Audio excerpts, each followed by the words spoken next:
You know that feeling on the day before payday? You open your bank app not because you're checking your balance. You already know your balance. You open it because you're hoping. Like maybe something happened overnight that you don't know about. Maybe a deposit you forgot about. Maybe the math is slightly better than you remembered. It's not. It's exactly what you thought it was. Maybe worse. And somewhere in the back of your head, there's this voice reminding you that you don't have a safety net. That if your car makes that noise one more time and actually breaks down, you don't have a plan. That if something happens next month, a medical bill, a busted pipe, an unexpected flight, you're not just inconvenienced, you're in real trouble. So you've Googled it, you've looked it up, and every article, every video, every financial advisor says the same thing. Save 3 to 6 months of expenses. 3 to 6 months, as if that's a tip. As if the person who can't make it to Friday with $20 left in their account just needed someone to tell them to save 3 to 6 months of expenses and the whole thing would click. That advice isn't wrong. It's just useless for where you actually are right now. What you need is a starting point that doesn't require you to already have money. And that's what this video is. And if you're new here, my name is Nick and this is Build the Bag. This is the place where we break down financial freedom, passive income, side hustles, and smart money habits into actual steps you can take, not just motivational quotes. We're about building something real, $1 at a time. If that sounds like your vibe, go ahead and hit that subscribe button right now. It helps more than you know, and it ensures you don't miss the next piece of the puzzle. Let's get into this, because I want to completely reframe what an emergency fund even means before we talk about how to build one. Here's where I think the whole conversation around emergency funds goes off the rails. The moment someone says 3 to 6 months of expenses, your brain calculates that number. And for most people, it's something like $8,000, $12,000, $15,000. And when your brain sees that number and then looks at your current bank balance, it does what any reasonable brain does. It gives up before you start. It's like someone telling you to get in shape by running a marathon, not start with a walk around the block, a full marathon. And when you don't start because that feels impossible, the advice giver shrugs and says, well, that's the recommendation. But here's what the research actually shows. The number that starts changing your financial life isn't 6 months of expenses. It's $500. That's it. $500. Studies have shown that households with as little as $500 in liquid savings are significantly less likely to fall into high interest debt after a financial shock than households with nothing. Not $10,000, not 3 months of rent, $500. Because most financial emergencies, the real, common, everyday ones, are in that range. A car repair, a copay, a utility bill that came in higher than expected, an unexpected prescription. When you have nothing, you put those things on a credit card at 24% interest. Or you take a payday loan. Or you borrow from someone, which costs you something, even when it doesn't cost you money. When you have $500, you just handle it. You dip in, you deal with it, and then you rebuild. That's it. That's the whole move. So the goal I'm setting for you today isn't 3 months of expenses. It's $500. A real, specific, achievable number that will actually change how you experience an emergency, even if it doesn't eliminate the stress entirely. And once you have $500, we talk about $1,000. And once you have $1,000, the 3 to 6 months thing starts to feel like something that could actually happen instead of something designed to make you feel bad. One rung at a time. Let's build the ladder. Step 1, put the money somewhere your brain can't easily touch it. Before I tell you how to find the money, I need to tell you where to put it, because this part actually matters more than most people realize. If your emergency fund lives in your regular checking account, it's not an emergency fund. It's just your money, and your brain will spend it. Not maliciously, not irresponsibly, just because it's there. You'll see it when you're deciding whether to order food. You'll see it when something goes on sale. The presence of money in an account you actively use is a psychological permission slip to spend it. Your emergency fund needs to live somewhere separate. Ideally, somewhere with a little friction, meaning it's not instant to access, which gives you a 2-4 hour cooling off period before you can spend it impulsively. Here's where this gets interesting. Because the place I'm going to recommend isn't just separate, it actually earns you money while it sits there. It's called a high yield savings account. And if you have your emergency fund sitting in a traditional bank savings account right now, you are almost certainly earning 0.01% in interest. Not 1%, 0.01%. On $1,000, that's 10 cents a year. Actual dimes. A high yield savings account through banks like SoFi, Marcus by Goldman Sachs, or Ally is currently paying somewhere in the range of 4% to 5% annually. On that same $1,000, you're earning $40 to $50 a year just for having it in the right place. On $5,000, that's $200 to $250 for doing absolutely nothing different. Your emergency fund should be working while it sits there. That's not a complicated concept. It's just most banks are counting on you not to notice the difference. Open a high-yield savings account today. Name it something specific, emergency fund, or the safety net, or whatever makes it feel real to you. And every dollar you're about to build goes there. Not in your checking account. There, that's the foundation.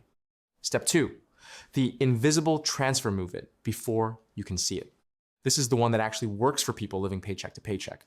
And I want to explain the psychology of it before I explain the mechanics. The reason saving feels impossible when money is tight isn't always that you don't have anything to save. Sometimes it's that by the time you get to the end of the month and think about saving, the money's already gone. You spend it all on things you needed or things that felt necessary in the moment, and there's nothing left to put aside. The invisible transfer flips that sequence. Instead of saving what's left, you save first and live on what's left. Here's how it works. The day your paycheck hits, not 2 days later, not that weekend, the day it lands, you transfer a small fixed amount into your high-yield savings account before you pay anything, buy anything, or even look at your balance too hard. Small. I mean small. We're talking $10, $15, $25. Whatever doesn't break you. The amount is almost irrelevant in the beginning. The habit is what matters. Here's why this works psychologically. Once money is out of your checking account, your brain adjusts to what's left as what you have. Give it 2 or 3 pay periods, and you stop noticing the transfer. Your lifestyle calibrates to the remaining amount naturally. It's the same reason a 401k contribution works. It comes out before you see it, so you never feel like you're giving anything up. $20 a paycheck, paid bi-weekly, is $520 in a year. That's your first $500 milestone hit in under a year, with an amount so small, you genuinely won't feel it. Set it up as an automatic transfer, not a manual one. Manual transfers require willpower. Automatic transfers require nothing except setting it up once. Remove the decision from the equation. Make saving the default, not the exception. Step 3, the roundup and cashback stack. Okay, this is where it gets a little creative, and this combination is something I haven't really seen anyone package together directly. Roundup apps work by rounding every purchase you make up to the nearest dollar and automatically saving or investing the difference. You buy a coffee for $3.60, the app rounds up to $4 and moves $0.40 into savings. You buy groceries for $47.30, it rounds up to $48 and saves $0.70. Individual amounts that feel like nothing. But across a month of normal spending, most people round up somewhere between $15 and $35. That's another $180 to $420 a year from purchases you were making anyway. Acorns is the most well-known platform for this. You link your debit or credit card, set it to round up, and it moves the difference into a savings or investment account. There's a small monthly fee, but for most people, the roundup savings outpaces it. You can also direct the funds to a separate account if you prefer. Now pair that with cashback apps. Rakuten gives you cashback on online purchases at hundreds of retailers. Ibotta gives you cashback on groceries. Fetch Rewards gives you points on receipts that convert to gift cards or cash. These aren't life-changing amounts per transaction. But the rule is simple. Every single dollar that comes back to you from a cashback app goes directly to the emergency fund. You don't spend it, you don't absorb it into your regular account, it goes to the fund. The stack looks like this. Roundups build the fund quietly in the background, cashback adds a layer on top, and neither one requires you to change your spending behavior. You're just capturing money that was leaking out without you noticing. Combine this with the invisible transfer, and you're now funding your emergency fund through 3 separate channels simultaneously, all without feeling like you're on a deprivation diet. If you're getting value from this, here's a quick ask. This channel is for people who are actually in it, the ones who aren't starting from a position of comfort and are building anyway. If that's you, smash the like button and subscribe. It really helps the channel grow, and it tells YouTube this is the kind of financial content people actually need to see. All right, let's keep going because I want to talk about finding actual dollars to add to this, not just change. Step 4, find the $20 the expense audit nobody wants to do. I'm not going to tell you to stop buying coffee. You can keep your coffee. But I am going to ask you to spend 20 minutes doing something most people avoid because it's slightly uncomfortable. And that's looking at your last 30 days of transactions and finding the subscriptions you forgot. This isn't budgeting. This is a one-time audit. And I'm telling you right now, the average American is spending $219 a month on subscriptions. And most people, when surveyed, dramatically underestimate how much they spend. We're talking streaming services you haven't opened in 3 months, a gym membership you keep meaning to cancel, a free trial you forgot to cancel that's now been charging you for 7 months. You are not looking for perfection here. You're looking for one thing, $20. Find one subscription you don't use, one charge you forgot about, one recurring payment you can cut. Redirect that $20 automatically to your emergency fund every month. $20 a month is $240 a year. That's almost half your first $500 from money that was already leaving your account for nothing. And here's the thing about this step. It only has to happen once. You find the $20, you cancel the thing, you set up the redirect, and it runs automatically every month from there. 1 hour of effort, recurring benefit forever. If you can find more than $20, great.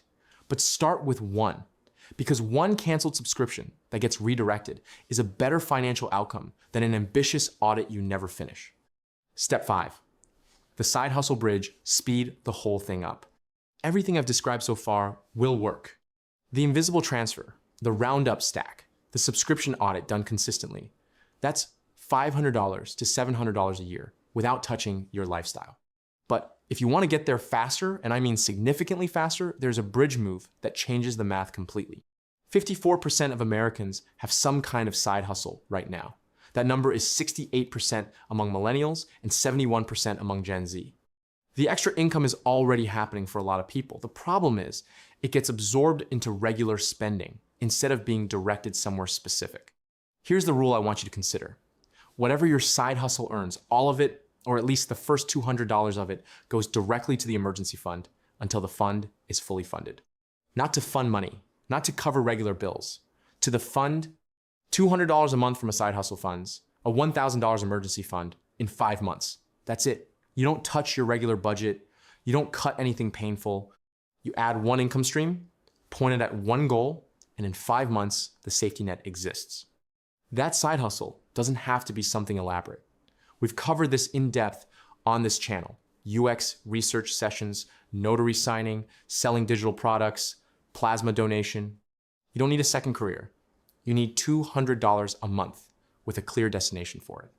The emergency fund is the destination. And once it's funded, that same $200 a month keeps going just toward the next goal. 3 rules, non-negotiable. Rule number 1, $500 first. Stop thinking about the full number. Every time you catch yourself calculating what 3 months of expenses looks like and feeling overwhelmed, stop, redirect. The target is $500. That's the only number that matters right now. Put something up on your phone, your mirror, your laptop, whatever works for you. $500. That's the mission. When you hit it, celebrate it like it's real, because it is. Then reset to $1,000. Rule number 2, the emergency fund is for emergencies. Define that word before you need to. This is where a lot of people get tripped up. They build the fund, something uncomfortable, not emergencies, just uncomfortable comes up, and they dip in. A sale that's too good to pass up. A night out they didn't budget for. A bill that was always coming but they procrastinated on. Before you need to use this money, write down what counts as an emergency to you. Car breakdown, yes. Medical bill, yes. Couldn't resist the sale, no. Rent, yes. Flight for a vacation, no. The definition is yours. But make it before you're emotional and in the moment, because in the moment, you will justify almost anything. Rule number 3, when you use it, rebuild it immediately. An emergency fund that gets used and not rebuilt is just a loan from your future self. The moment you dip into it, even partially, the invisible transfer goes back into effect at whatever you were contributing before. And it doesn't stop until the fund is back to where it was. No exceptions, no delays. Treat the rebuild like a bill. Here's where you are right now. You came in knowing the standard advice was useless for your situation. You're leaving with something real. Open the high yield savings account today, SoFi, Marcus, Ally, and name it something that means something to you. Set up an automatic transfer of $10, $15, or $20 on payday. Spend 20 minutes finding one subscription to cancel and redirect the money. Download Acorns and turn on roundups. Every cashback dollar goes straight to the fund. And if you have any side hustle income coming in, point the first $200 of it at this goal until it's done. That's it. That's the full system. None of it requires you to have extra money lying around. None of it requires a financial miracle. It requires a few decisions, one afternoon of setup, and the patience to let small moves compound into something that actually protects you. $500 won't feel like much until the day you need it, and that day always comes. When it does, the difference between having $500 and having nothing isn't just financial, it's the difference between a setback and a spiral, between handling it and going into debt over it. You don't have to be rich to build a safety net. You just have to start with what you have and refuse to wait until conditions are perfect. Drop in the comments, what's your current emergency fund situation? Starting from zero, halfway there, already funded and working towards something bigger? Tell me where you are. I read every comment and I want to know who's actually in it with us. And if you want to keep building with us, hit that subscribe button right now. We drop videos every week on financial freedom, passive income, and smart money habits for real people building from the ground up. Join the community. We'll see you in the next one.